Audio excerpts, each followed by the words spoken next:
Bien, c'est ici effectivement que l'incendie a pris et nous avons eu effectivement 2 mois pour assurer ce véritable défi, pari, qui était celui d'arriver à réouvrir cet établissement scolaire qui a quand même 125 élèves. Près de 250 bâtiments scolaires ont été pris pour cible durant les émeutes après la mort de Naël en juin dernier.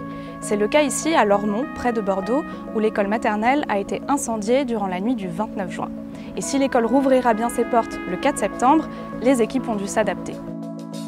Vous avez eu, regardez, vous en avez trace, l'école maternelle qui a été incendiée, le feu est parti de là et tout s'est réparti effectivement dans l'école. Tout le monde s'est mobilisé, la ville, la métropole, les habitants, les enseignants, le personnel, etc. pour faire en sorte que cette école puisse ouvrir la semaine prochaine. Par rapport au coût des travaux, vous les chiffrez à combien ?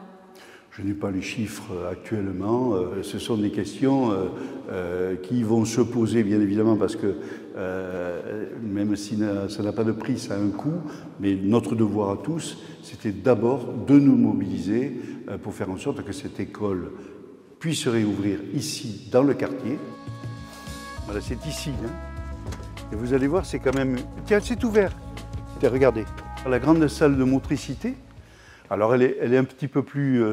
en superficie, un petit peu moins conséquente que celle qui a été incendiée. C'est temporaire, bien évidemment, tant que l'autre salle n'aura pu connaître des travaux beaucoup plus importants, beaucoup plus lourds, mais qui vont sans doute nécessiter des mois et des mois avant de pouvoir retrouver voilà, une situation permettant l'accueil des enfants. Là, vous voyez, tout ce qui va être jeté, regardez. Et ça y est, les salles se remettent progressivement en place. Toutes les salles de classe ont été, bien évidemment, enfumées, c'est-à-dire avec fumée noire, etc. Et donc, ont nécessité d'énormes travaux de décontamination, de nettoyage. Pratiquement tout ce qui était constitué des cahiers, des traces, du travail qui avait été effectué au cours de la dernière année scolaire, malheureusement a été détruit, lié à l'incendie. Il reste vendredi, ouais. Samedi et puis lundi. Et bien voilà, ouais. Nous sommes ici à 8h, puisque madame la rectrice vient pour regarder comment... Ouais. Et je ne dis pas que ça sera parfait lundi matin, c'est pas possible. Mais pourquoi cette bataille-là pendant ces 2 mois? Parce que les autres solutions ont été des solutions de répartition. De répartition. Donc tout le monde est éclaté. Enseignants, personnel, famille. Voilà, donc... et ce n'est pas la voie que nous avons choisie, mais la voie que nous avons choisie est la plus difficile. Parce qu'en 2 mois...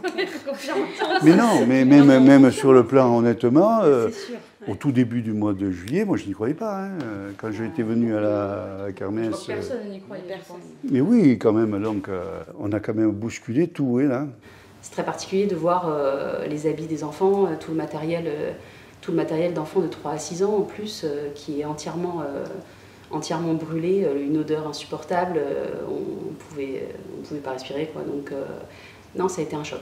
Donc comment on se remobilise? En fait, on n'a pas le choix parce qu'on c'est notre travail, qu'on est en charge d'enfants. Donc si on n'est pas un peu fort à ce moment-là, je pense que c'est encore plus traumatisant pour les familles et les enfants.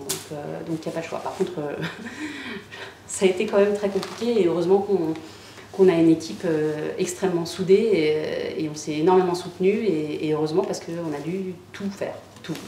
Moi personnellement je me sens fatiguée mais en fait avec l'envie que tout soit prêt pour la rentrée, quoi. Même si c'est des conditions particulières, que tout n'est pas parfait, ça c'est loin de là, au moins ils seront dans la même école et c'est des repères qui sont gagnés, hein.